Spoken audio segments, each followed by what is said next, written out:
Graças a Deus, graças a Deus. Meus irmãos, vamos ouvir a voz de Deus, né? Vamos ser fortalecidos pelo Senhor, amém? É na igreja que nós somos fortalecidos, e Deus nos fortalece através da palavra.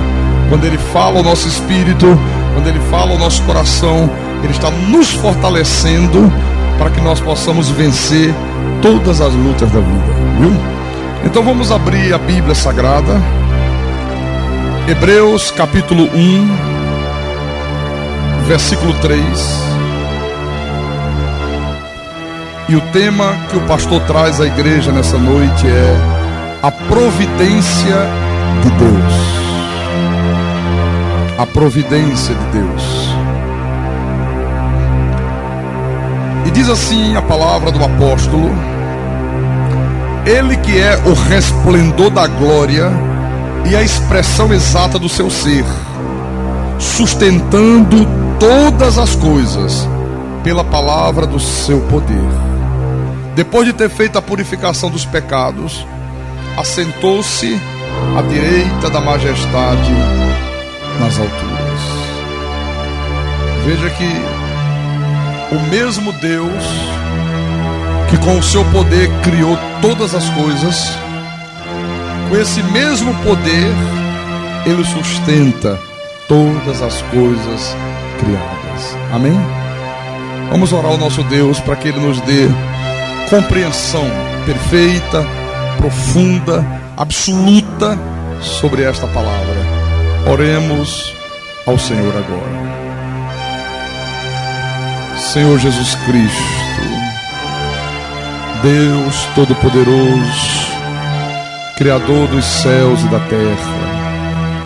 Ah, como é bom saber, meu Deus, que Tu não és um Deus distante, Tu não és um Deus omisso, Tu não és um Deus que criou os céus, a terra, que predestinou os Teus filhos e que depois ficou de longe observando as coisas acontecerem. Não, o Senhor é um Deus atuante.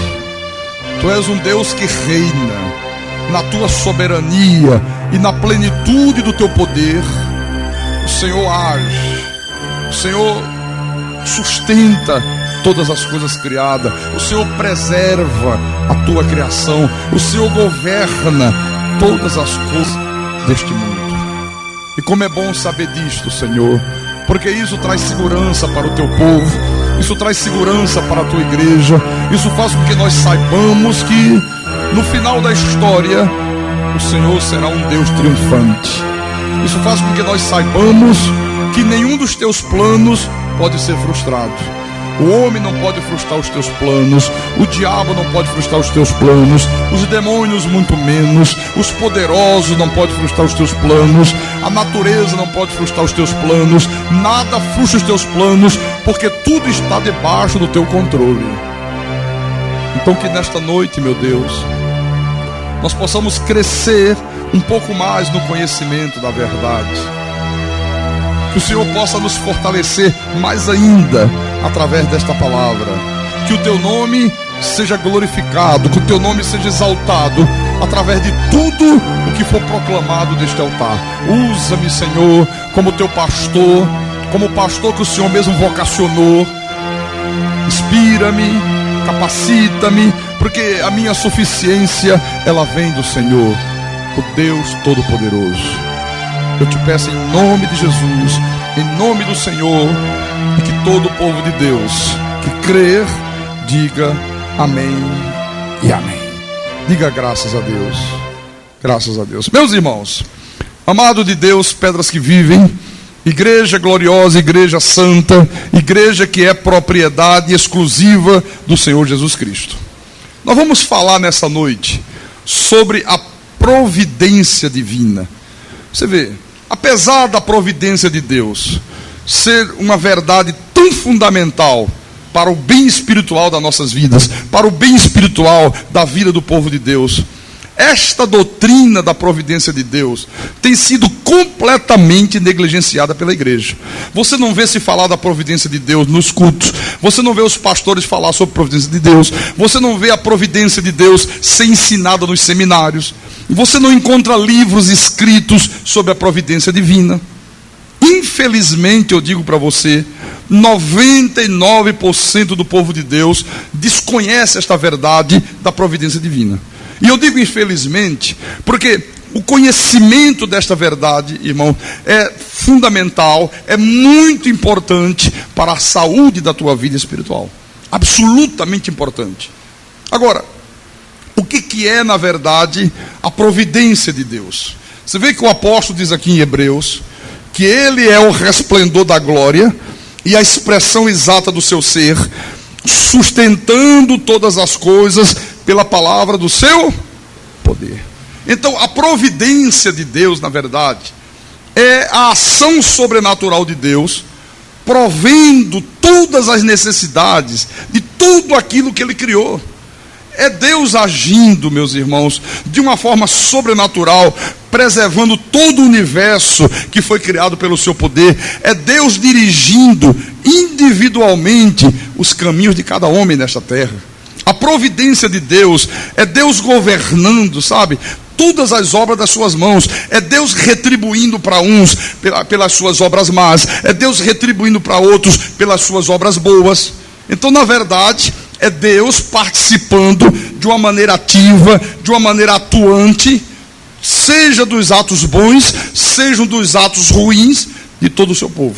Ou seja, nada escapa ao controle de Deus. Por isso que aqui na igreja nós dizemos assim: Deus está no controle. Fala para o teu irmão do lado, diga para ele: Deus está no controle, meu irmão. Deus está no controle. Então, esta doutrina da providência, ela mostra exatamente isto, que Deus está no controle de tudo. Ela mostra que nada acontece neste mundo, nada acontece na tua vida, na minha vida, nada acontece nesta terra, sabe? Sem que seja ou Deus fazendo, ou Deus permitindo que alguém faça. Nada, absolutamente nada. Deus está de fato e de verdade controlando todas as coisas. E quem não crê nesta providência divina, meu irmão, acaba caminhando pelos caminhos escuros da apostasia. Ele começa a crer em fatalismo, ele começa a crer em obras do acaso. Você vê, às vezes, as pessoas dizem assim: aquilo aconteceu, foi uma fatalidade. Não, aquilo aconteceu, foi obra do acaso. Absolutamente não. Aqui em Hebreus diz: ele sustenta todas as coisas pela palavra do seu poder. Ou seja, nada nem ninguém nesta terra ou fora dela escapa desse controle absoluto de Deus. Ninguém nem nada nesse mundo. Deus está no controle de tudo, absolutamente de tudo. Olha, se há um terremoto, Deus tem participação naquele terremoto. Se há um furacão, se há calmaria, se há chuva, se há calor, tudo está no controle absoluto de Deus. O apóstolo Paulo, ele escreveu aos Romanos, no capítulo 11 da sua epístola à igreja de Roma, versículo 36,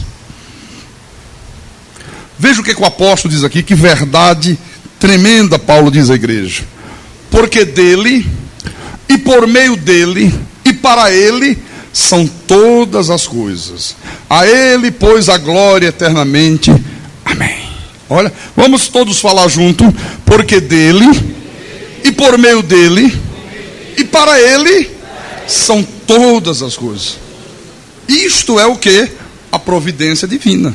Agora, preste atenção numa coisa: esta providência divina aqui não acontece apenas nas coisas que são agradáveis, sabe? Quando ocorre na vida dos homens. Porque às vezes a pessoa diz assim: Deus me deu um livramento. Às vezes no momento cruciante da vida, às vezes no momento de extrema dificuldade, às vezes no momento que ela está enfrentando um inimigo poderoso, um gigante que se levantou, e de repente Deus traz a providência, Deus traz o livramento, Deus intervém de uma forma sobrenatural. A pessoa diz: olha, está vendo? Foi a providência de Deus, foi a providência divina. Ok, foi realmente a providência divina. Mas eu quero que você saiba, meu irmão, que esta providência de Deus, ela não atua apenas nas coisas boas que acontecem na nossa vida. Esta providência de Deus, ela tem também que ser vista naqueles atos de Deus que por vezes implica em sofrimentos, em aflições para as pessoas. Às vezes há atos de Deus que implicam em sofrimento, implica em aflições para a vida das pessoas. E isso também é a providência divina. Estas aflições, estes sofrimentos, eles acabam na realidade, de um lado, concorrendo para o bem daqueles que amam a Deus. De outro lado, concorrendo para o mal daqueles que não amam a Deus. Isso também é providência divina. O grande problema, o grande drama do cristianismo moderno é que o povo de Deus, meu irmão, olha, eu diria quase na sua totalidade, tem muita dificuldade em aceitar esta verdade aqui. Via de regra, você pode observar, o povo de Deus evita de todas as formas, dar a entender ou procurar compreender que Deus tem alguma participação, que Deus tem alguma coisa a ver com as coisas ruins que acontecem nessa terra. Normalmente o povo de Deus não diz. Normalmente o que o povo de Deus diz? Ele diz, Deus não é responsável pelas coisas ruins que estão acontecendo neste mundo. Quem é responsável pelas coisas más que acontecem nessa terra é o diabo. Nas seitas pentecostais, nas igrejas pentecostais, eles dizem exatamente assim: olha, Deus não tem nada a ver com essa coisa ruim, Deus não tem nada a ver com essa doença, Deus não tem nada a ver com aquele acidente, com aquela guerra, Deus não tem nada a ver com aquele terremoto que matou milhões e milhões de pessoas. Essas coisas ruins que estão acontecendo, a responsabilidade delas é do diabo. E lançam para o diabo a responsabilidade sobre todas as coisas ruins que acontecem na terra. Nas igrejas evangélicas também tem sido assim. Quando alguma coisa ruim acontece na vida de um crente, o que normalmente os crentes dizem? O que normalmente os pastores dizem? Isso aí foi o diabo. Como se o diabo pudesse agir independente de Deus. Só que isso não é verdade, meu irmão. O diabo, ele não pode agir independente de Deus. Eu acabei de dizer no início da mensagem, nada acontece neste mundo sem que seja ou Deus fazendo, ou Deus permitindo que alguém faça. Ou Deus decretando aquilo, e permitindo que alguém vá lá e realize. Você lembra da história de Jó? Jó, quando passou por aqueles momentos de aflições terríveis, você vê que Jó compreendeu que aqueles males, que naquele período, que naquele momento da sua vida, estava sobrevindo a ele, olha, aqueles males, Jó entendeu que eles provinham da mão de Deus. Quando a mulher dele disse, Jó, por causa desse teu sofrimento que tu passas, amaldiçoa a Deus e morre. A mulher dele mandou ele amaldiçoar a Deus e morrer. Amaldiçoa a Deus e se mata, acaba com a tua vida de uma vez. Você sabe o que Jó respondeu para ela? Vamos ver isso. Vamos no livro de Jó, por favor. Jó, capítulo 2, versículo 10. Página 686 da minha Bíblia. Jó, capítulo 2, versículo 10. Mas ele lhe respondeu: falas como qualquer doida. Temos recebido o bem de Deus, e não receberíamos também o mal? Em tudo isto, não pecou Jó com os seus lábios. Olha, falas como qualquer doida. Como é que você manda eu amaldiçoar a Deus? Como é que você manda que eu me mate? Nós temos recebido de Deus o bem, não receberíamos também o mal?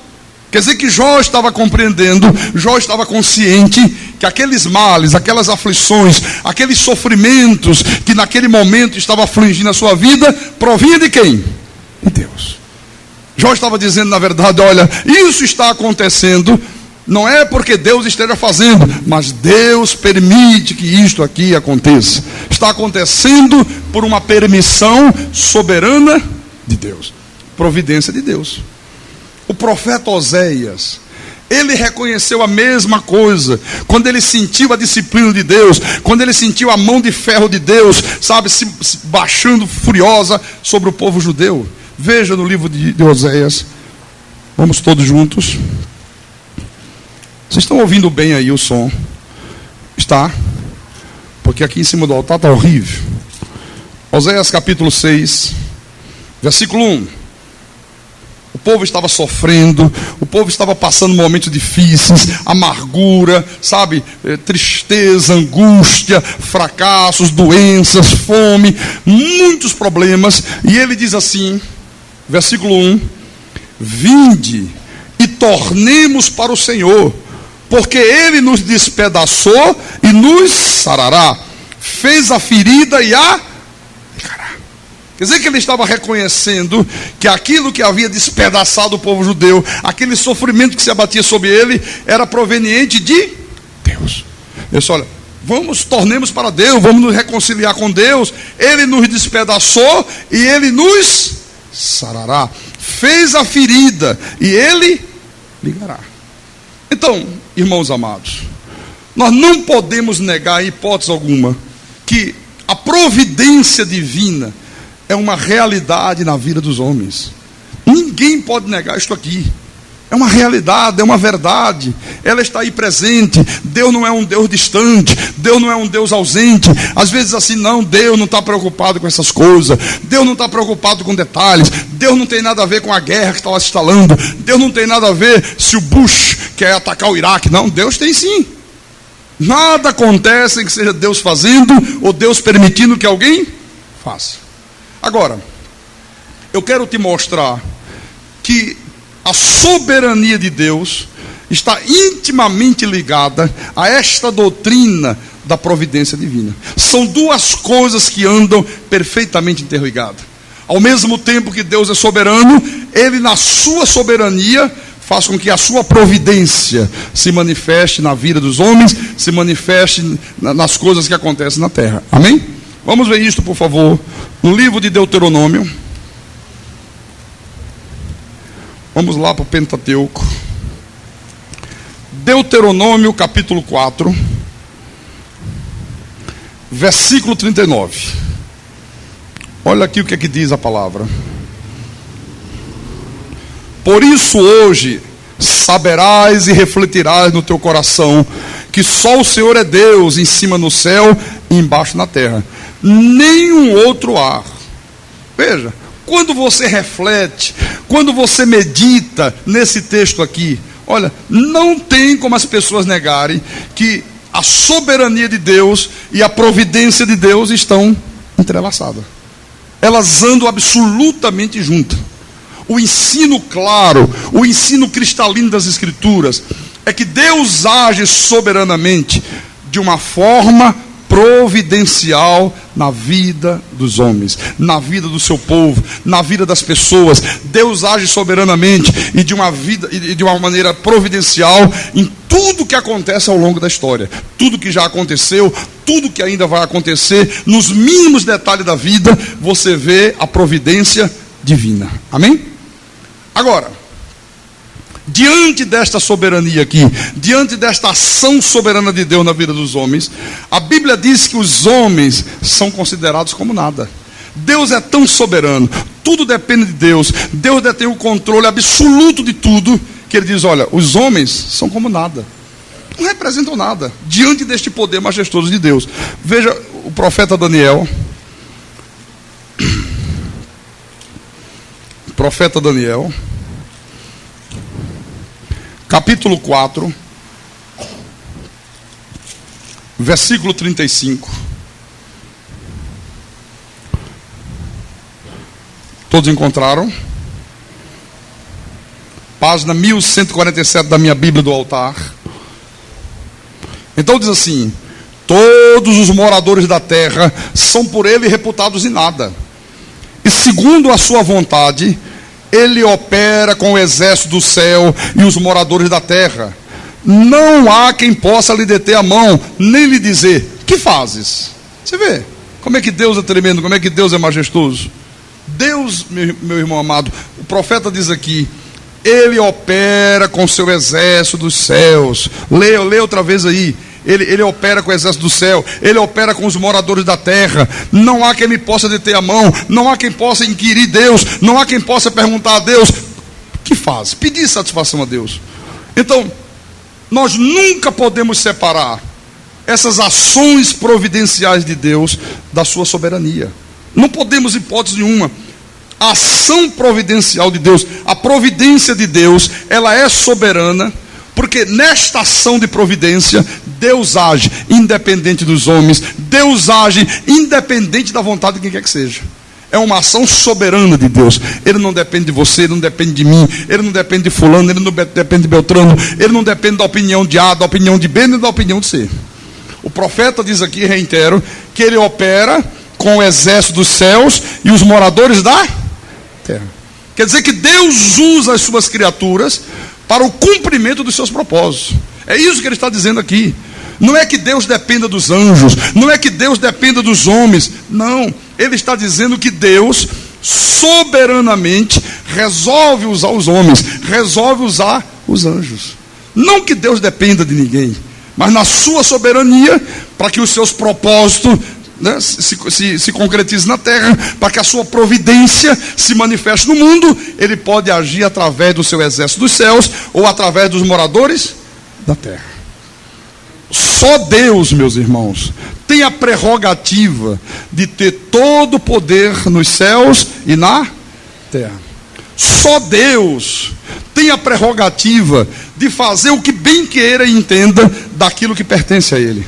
Tudo que Ele criou pertence a Deus. Olha, a Bíblia diz que nós somos o quê? Propriedade exclusiva de Deus.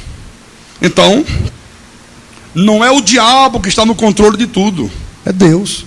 Quem está no controle é Deus, meu irmão.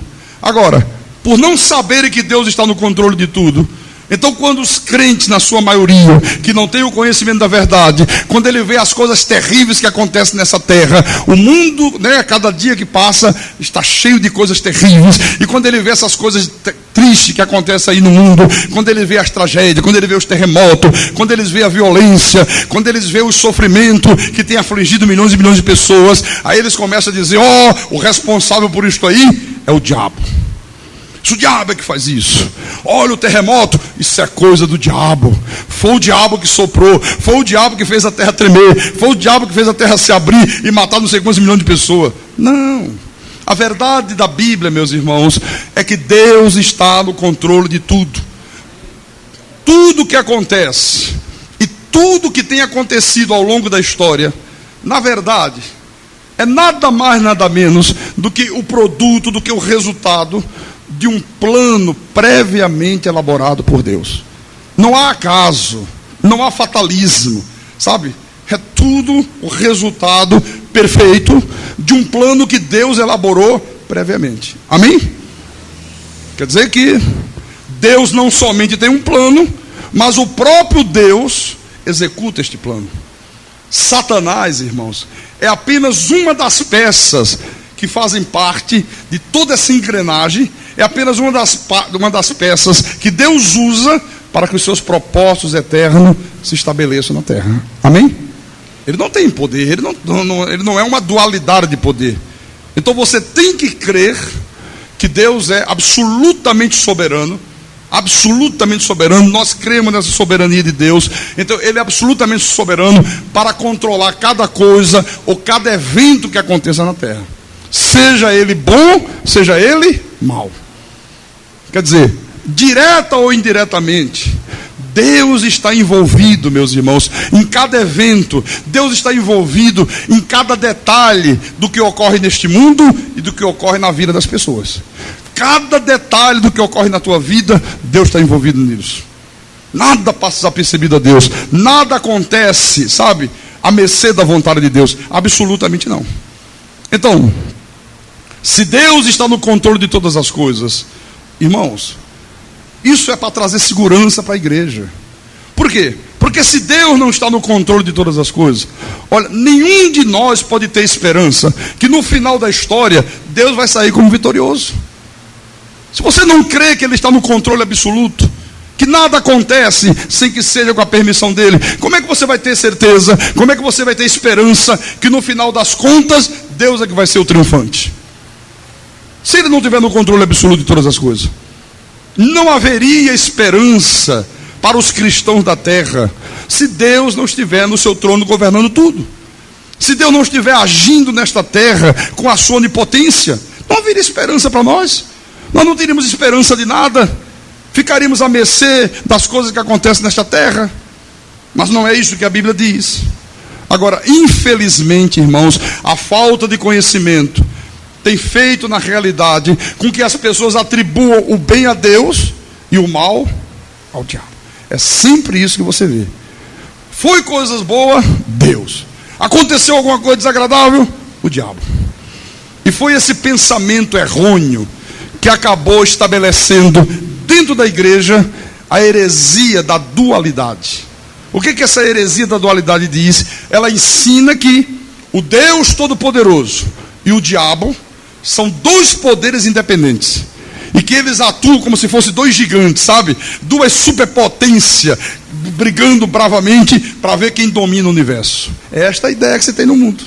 Que há dois poderes em luta, que há dois poderes brigando, que Deus tem um poder tremendo, o diabo tem um poder tremendo, e os dois estão sempre se confrontando, o diabo querendo vencer, Deus querendo vencer, o diabo querendo dominar tudo, Deus também querendo dominar tudo. Mas a verdade, meu irmão, é que Deus não fica indiferente. Para a maioria dos cristãos, quem reina neste mundo é o diabo. Você pergunta para a maioria dos crentes, quem é o príncipe desse mundo? Eles dizem, é o diabo. A sensação que dá é que Deus está sentado no trono e Deus apenas contempla do seu trono as ações malignas de Satanás. E contempla de uma forma impotente, sem poder impedir, sem poder intervir, e que o diabo está fazendo isso, e que o diabo está fazendo aquilo. Mas a verdade da Bíblia diz que as coisas não são desta maneira. As coisas não são de fato assim. Deus é que está no controle de tudo. Deus é que é, na realidade, o Senhor absoluto do universo. Volto a repetir, Satanás, irmãos, é apenas um instrumento nas mãos de Deus, executando a vontade divina. Não passa disso. Agora, o que espanta muita gente é que as pessoas têm muita dificuldade de compreender que neste mundo, quer sejam os filhos de Deus, quer sejam os filhos do diabo, todos eles são servos de Deus. Pastor, um filho do diabo é um servo de Deus? É. O filho de Deus é servo, o filho do diabo também é servo. Ninguém nesta terra foge desse princípio aqui. Todos que habitam nesta terra, quer seja da semente divina, quer seja da semente da serpente, são servos de Deus, servem a Deus. Só que você tem que compreender que há dois tipos de servos neste mundo. Os filhos de Deus, aqueles que conscientemente e alegremente fazem a vontade de Deus, aquela vontade que está prescrita por Deus na palavra sagrada, nas escrituras sagradas. E há do outro lado os filhos do diabo, que fazem exatamente aquilo que Deus predestinou, aquilo que Deus decretou, sem nunca ter sequer a ideia de que estão fazendo a vontade de Deus. Você está compreendendo? Eles também fazem a vontade de Deus. Eles só executam aquilo que Deus determina, aquilo que Deus permita que eles façam, aquilo que Deus ordena que eles realizem, sem ter sequer a ideia de que estão fazendo a vontade de Deus. Eles odeiam, na verdade, esta vontade de Deus que está aqui na palavra. Tanto odeiam que desobedece. Mas mesmo agindo contra a palavra de Deus, eles são obrigados a cumprirem todos os desígnios de Deus para a vida deles e para a vida das outras pessoas. Eles odeiam a Deus, mas eles têm que submeterem à vontade de Deus. Vamos ver um exemplo bíblico disto. Jeremias. Vamos lá no livro do profeta Jeremias.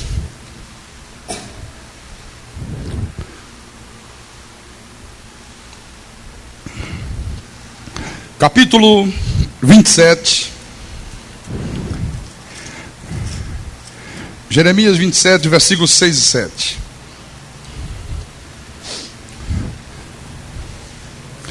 Deus diz assim: agora eu entregarei todas estas terras ao poder de Nabucodonosor, rei da Babilônia, meu servo.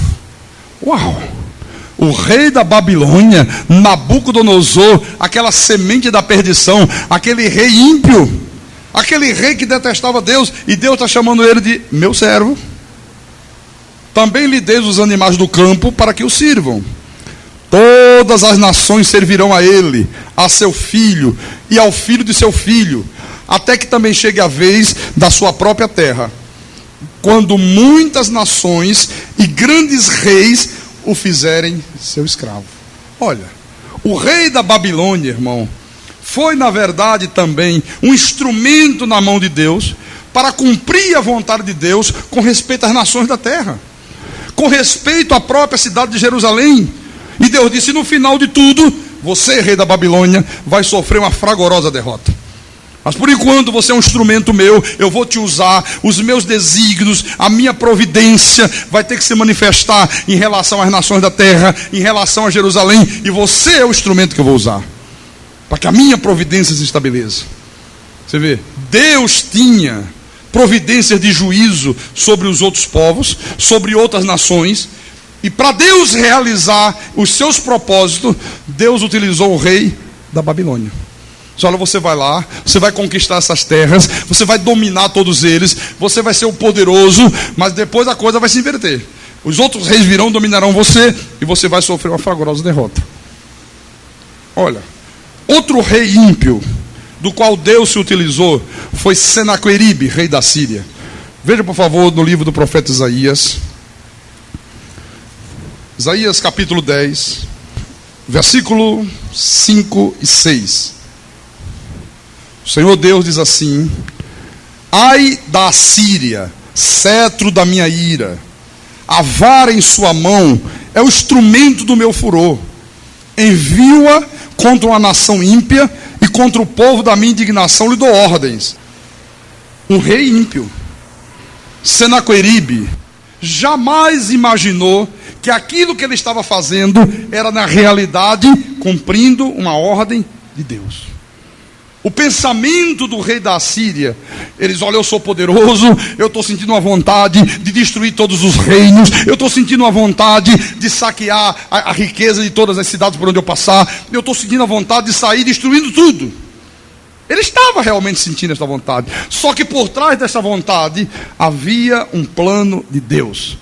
Deus estava no controle da situação. Deus estava, na verdade, meu irmão, se servindo desse rei ímpio para fazer com que a sua providência se estabelecesse como juízo sobre aquelas nações. Amém? Quer dizer que Senaqueribe teve que fazer exatamente o que Deus havia determinado para o destino de Israel. Ele estava agindo como servo de Deus. Ele era apenas um servo de Deus para o cumprimento da providência divina. Você está compreendendo? Estava servindo a Deus. Era como se fosse um empregado de Deus. Olha, meu irmão, nada neste mundo é produto do acaso. Absolutamente nada. Tudo que acontece nessa terra, tudo que acontece na tua vida, todos os eventos que têm marcado a história, olha, tudo isto é obra da providência divina. Agora, você tem que entender uma coisa: mesmo Deus podendo realizar todas as coisas diretamente, porque Deus é onipotente, Deus é o Todo-Poderoso, Deus pode fazer tudo sem precisar recorrer a ninguém, mas mesmo Deus podendo fazer assim, Deus faz uso de pessoas, Deus faz uso de coisas para que os seus propósitos se estabeleçam na terra. É isso que nós precisamos entender. Por exemplo, Deus podia salvar todo o seu povo diretamente, mas Deus disse: não, mas eu vou salvar utilizando outras pessoas. Ele utiliza o pastor, ele utiliza a palavra, ele utiliza você através do evangelismo. Mas ele não poderia diretamente utilizar. Mas ele faz de cada um de nós instrumentos para que a sua providência se concretize nesse mundo, se cumpra nesse mundo. Amém? Amém? Amém. Então a verdade, irmãos, é que todos os acontecimentos da história, todos eles, foram decretados por Deus desde antes da fundação do mundo. Todos. Só que eles foram ocorrendo, sabe? Eles foram se realizando no decorrer do tempo, através da providência divina. Através da providência divina. Nada do que acontece na vida das pessoas, nada do que acontece na vida das nações é obra da fatalidade ou é obra do acaso. Volto a repetir: Deus tem o controle de tudo que acontece no mundo. Nada do que acontece no mundo foge ao controle de Deus. Nada daquilo que Deus planejou pode falhar. A Bíblia diz: nenhum dos seus planos pode ser frustrado. Você vê que em Isaías capítulo 46, um pouquinho adiante, você vai ver aqui que o profeta, ele afirma de uma maneira categórica esta realidade, né, dos cumprimentos dos decretos divinos na história, como o pastor acabou de falar. Porque tem gente que não pensa nisso, não imagina isto. Acha que as coisas acontecem aí porque os homens querem fazer, os homens decidem fazer. Não, Deus está no controle de tudo. Nós já tivemos 2 guerras mundiais, né? Você pensa que foi obra do acaso? Não. Só aconteceram porque Deus quis que acontecesse. O sofrimento que o povo judeu passou, o holocausto judeu, tudo estava dentro dos decretos divinos. Então veja, Isaías 46, versículo 8. Lembrai-vos disto e tende ânimo, tomai-o a sério, ó prevaricadores. Lembrai-vos das coisas passadas da antiguidade, que eu sou Deus e não há outro. Eu sou Deus e não há outro semelhante a mim, que desde o princípio anuncio o que há de acontecer, e desde a antiguidade as coisas que ainda não sucederam. Que digo, o meu conselho permanecerá de pé, farei toda a minha vontade. Que chama a ave de rapina, desde o oriente e de uma terra longínqua, o homem do meu conselho. Eu disse, eu também o cumprirei. Tomei este propósito, também executarei. Você vê que esta obra providencial de Deus, irmãos, ela é nada mais, nada menos do que o cumprimento dos decretos de Deus em relação a tudo aquilo que Ele criou. A providência de Deus é nada mais, nada menos do que o próprio Deus agindo para fazer com que os seus decretos se cumpram na vida das pessoas, na vida das nações, para que os seus decretos se cumpram em todos os fatos acontecidos e que ainda acontecerão ao longo da história. Olha, eu vou dizer uma coisa para você. A história de todos os homens, a história da tua vida, a história da minha vida, a história de qualquer pessoa que habitou nesta terra, é nada mais do que o resultado final da execução dos decretos de Deus na vida daquela pessoa. Nada mais do que isso. Nós temos que crer, meu irmão, que Deus faz o que Ele quer. Olha, Deus faz o que Ele quer e a sua vontade não pode ser frustrada. Deus não está na dependência de ninguém. Deus não está na dependência de homem. Deus não está na dependência da opinião de quem quer que seja. Deus é soberano, Deus é onipotente, e Deus faz com que a sua providência se cumpra nesta terra. Amém? Deus faz com os homens e com toda a sua criação aquilo que melhor lhe apraz. Olha, ninguém, nem nada nesta terra pode agir independente da vontade de Deus. Ninguém, absolutamente ninguém. Agora, a tendência dos ímpios, e infelizmente a tendência também de uma grande parte dos cristãos, é a de ser independente de Deus. Olha, esse é o sonho da maioria das pessoas, ser completamente independente de Deus. Ó, porque o homem tem livre-arbítrio, ó, porque o homem é que faz, ó, porque o homem é que decide, ó, porque o homem é que faz isso, o homem é que faz aquilo. Mas a verdade da Bíblia é outra. Pela verdade sagrada, Deus corta esse mal aqui pela raiz. Os homens, irmãos, em qualquer era, em qualquer tempo, em qualquer lugar, sempre haverão de ser o barro na mão do oleiro, que é Deus. Sempre, sempre, sempre, sempre, sempre. E o oleiro faz do barro o que melhor lhe convier. Amém?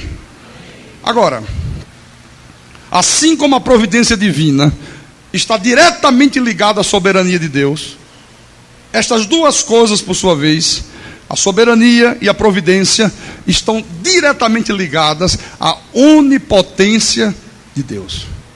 Você vê, assim como Deus é soberano, é óbvio, é claro, que Ele tem que ter todo o poder do mundo, Ele tem que ter um poder suficiente para poder garantir a execução dos seus planos. Por isso que está ligado diretamente à onipotência de Deus. Deus tem que ter o poder suficiente para garantir que os seus decretos serão executados nesta terra. Que nada nem ninguém será capaz de frustrar os seus planos. Por isso que a palavra diz que Ele é o Deus onipotente. Ele é o Deus todo-poderoso. Quer dizer, tanto a criação como a providência, que é o controle de Deus sobre a coisa criada, exigem este poder absoluto de Deus. Amém? Veja, por favor, em Romanos.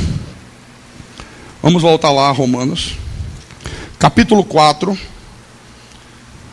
versículo 17.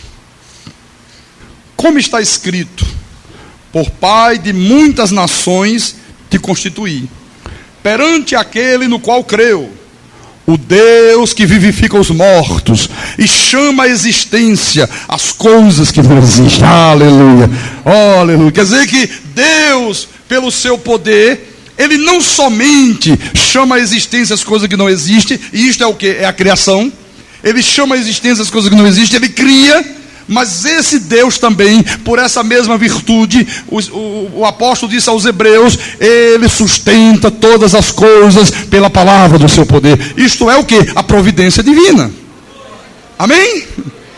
Pelo seu poder, Ele cria todas as coisas, chama à existência as coisas que não existem. Mas por este mesmo poder, Ele sustenta todas as coisas que Ele mesmo criou. Então você está percebendo que tanto a criação como a providência são frutos de quê? Da soberania de Deus. E são levadas a efeito através da sua onipotência, através do seu pleno poder e autoridade. Porque criação, irmãos, é um ato completo, é um ato terminado. Mas a providência é um ato contínuo. Deus está continuamente exercitando a sua providência sobre aquilo que Ele mesmo criou. Então, providência, nós poderíamos dizer, é a preservação e o governo de tudo aquilo que Deus criou pelo seu pleno poder. Amém? Em Atos dos Apóstolos, Atos capítulo 17, versículo 24. Olha o que Paulo diz aqui: o Deus que fez o mundo e tudo que nele existe. Quer dizer que Deus fez o mundo e tudo que nele existe. Quer dizer que aquela formiguinha pequenininha foi Deus que fez. Amém? Aquela neve que cai foi Deus que fez. A parte gelada da terra foi Deus que fez. Aquela cobra venenosa foi Deus que fez. Aquele animalzinho bonitinho, cachorrinho pudo, foi Deus que fez.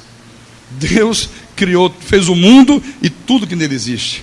Sendo Ele Senhor do céu e da terra, não habita em santuários feitos por mãos humanas, nem é servido por mãos humanas, como se de alguma coisa precisasse. Pois Ele mesmo é quem a todos dá vida, respiração e tudo mais. Aleluia, diga glórias a Deus. Aleluia, oh, aleluia.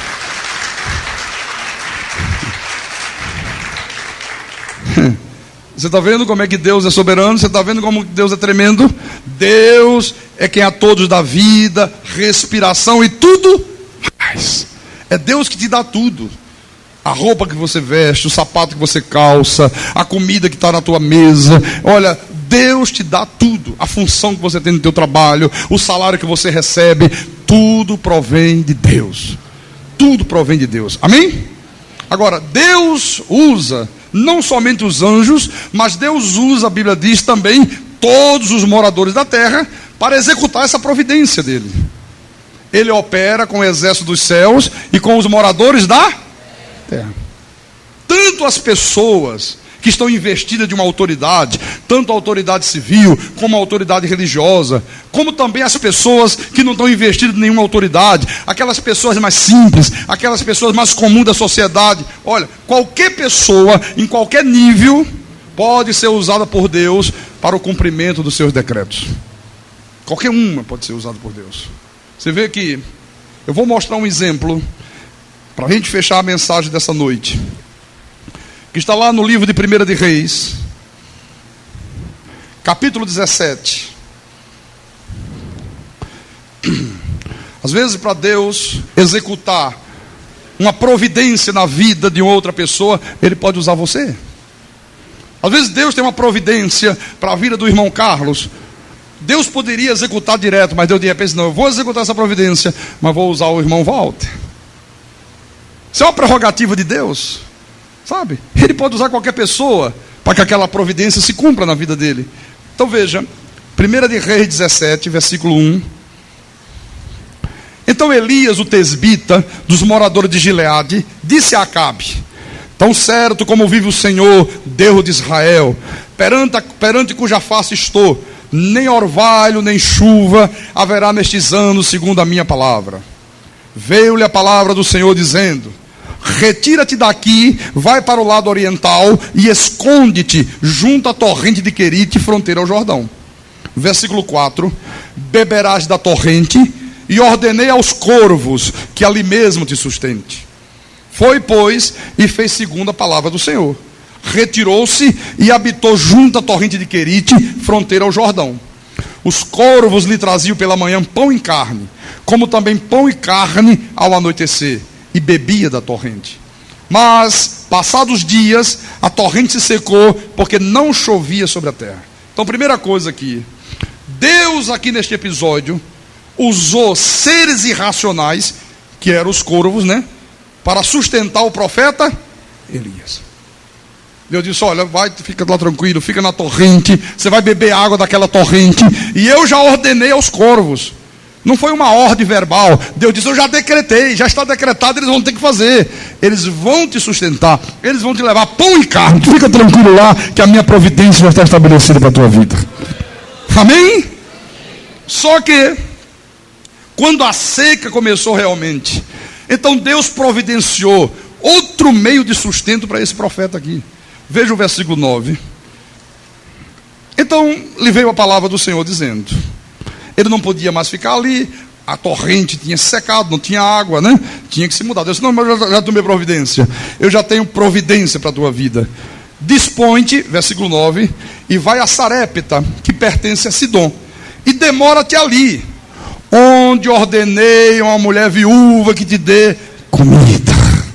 Olha, eu ordenei, Elias, vai para lá, eu já dei ordens, eu já decretei que uma mulher viúva que vai estar lá, ela vai te dar comida. Você vê, uma mulher gentílica, uma mulher que não tinha nenhuma expressão na sociedade, mas esta mulher, ela foi usada por Deus, para que Deus pudesse, através dela, exercer a sua providência na vida do profeta Elias. Você está compreendendo isso aqui? Pastor, por que Deus se serviu de uma mulher viúva para socorrer o profeta Elias? Por que Deus não utilizou, por exemplo, uma mulher rica, uma mulher que tivesse bastantes bens, uma mulher que tivesse uma vida abastada, para prestar esse socorro ao profeta? Sabe por quê? Porque o propósito de Deus, irmãos, era também providenciar solução para os problemas daquela mulher viúva. Deus tinha dois propósitos ali. Por isso ele utilizou essa mulher aqui. Então Deus disse: olha, eu vou trazer provisão, né, para a vida de Elias, e através de Elias, provisão para a tua vida. Foi assim que Deus agiu. Veja, por favor, a providência extraordinária de Deus para esta viúva aqui, mediante a instrumentalidade do profeta Elias. Olha, Elias nesse momento foi um instrumento de Deus. Versículo 12. Porém ela respondeu: tão certo como vive o Senhor teu Deus, nada tenho cozido, há somente um punhado de farinha numa panela e um pouco de azeite numa botija. E vês aqui, apanhei 2 cavacos e vou preparar esse resto de comida para mim e para o meu filho. Comê-lo-emos e morreremos. Elias lhe disse: não temas, vai e faz o que disseste. Mas primeiro faze dele para mim um bolo pequeno e traze-me aqui fora. Depois farás para ti mesmo e para teu filho.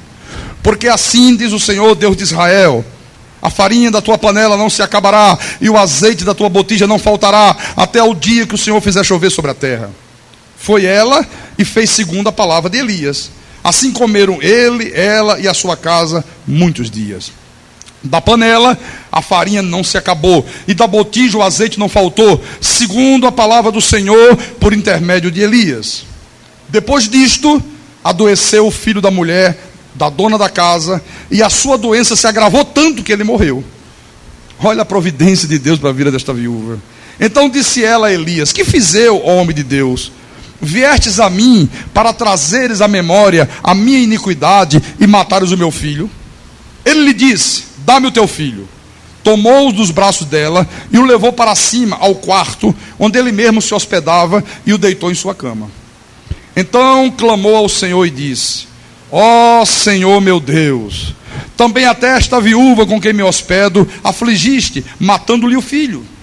e estendendo-se 3 vezes sobre o menino, clamou ao Senhor e disse: ó Senhor meu Deus, rogo-te que faças a alma deste menino tornar a entrar nele.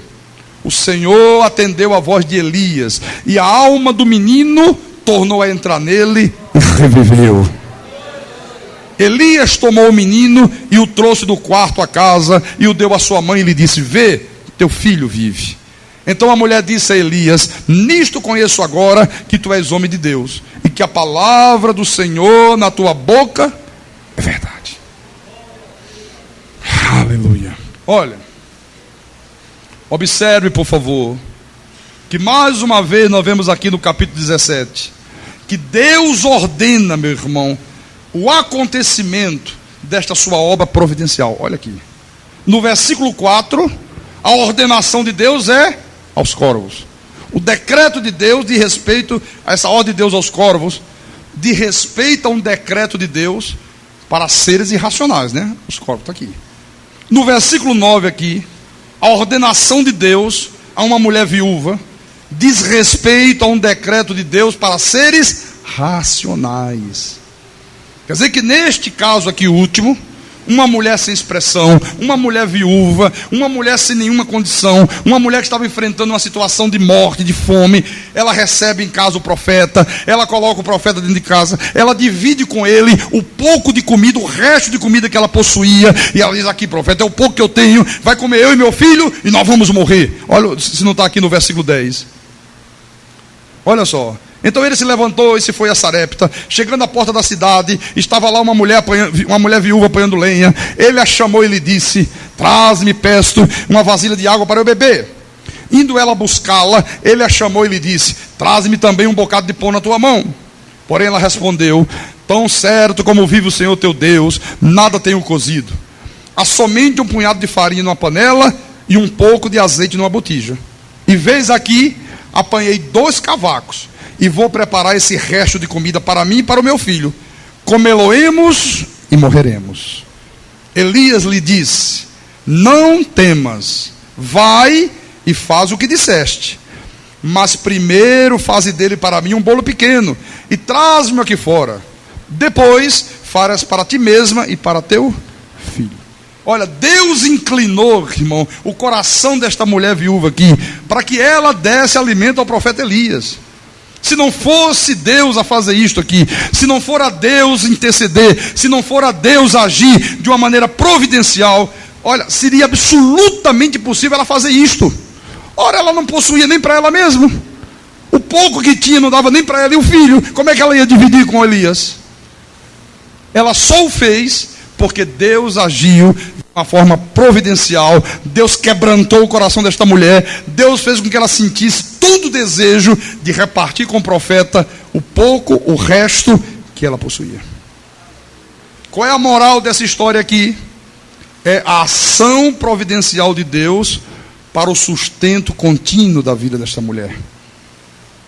Para Elias foi o sustento momentâneo daquele momento. Mas Deus, através desse episódio, providenciou o sustento contínuo para a vida desta mulher viúva.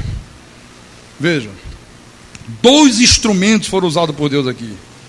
Primeiro instrumento, a mulher viúva, para trazer um sustento temporário ao profeta Elias. Segundo instrumento, o próprio profeta Elias, para trazer o sustento contínuo para a vida desta mulher viúva. Amém? Isto é providência de Deus. Amém, irmãos? Deus está no controle, Deus preserva, Deus governa tudo o que Ele criou. Nada passa desapercebido ao controle de Deus. A tua vida está no controle de Deus, os teus dias estão no controle de Deus, tudo que acontece na tua vida está no controle de Deus. Deus tem participação direta em tudo que acontece na nossa vida, em tudo que acontece neste mundo. Amém? Isso é para dar paz, isso é para dar tranquilidade para você, isso é para você saber que tem um Deus que verdadeiramente reina, um Deus que é soberano, um Deus que tem providência e um Deus que pode executar a sua providência, porque Ele detém a onipotência, Ele detém todo o poder e toda a autoridade. Louvado seja o nome de Jesus Cristo. Glorifica a Deus com palmas. Aleluia, Jesus. Oh, louvado seja o teu nome, meu Deus. Aleluia.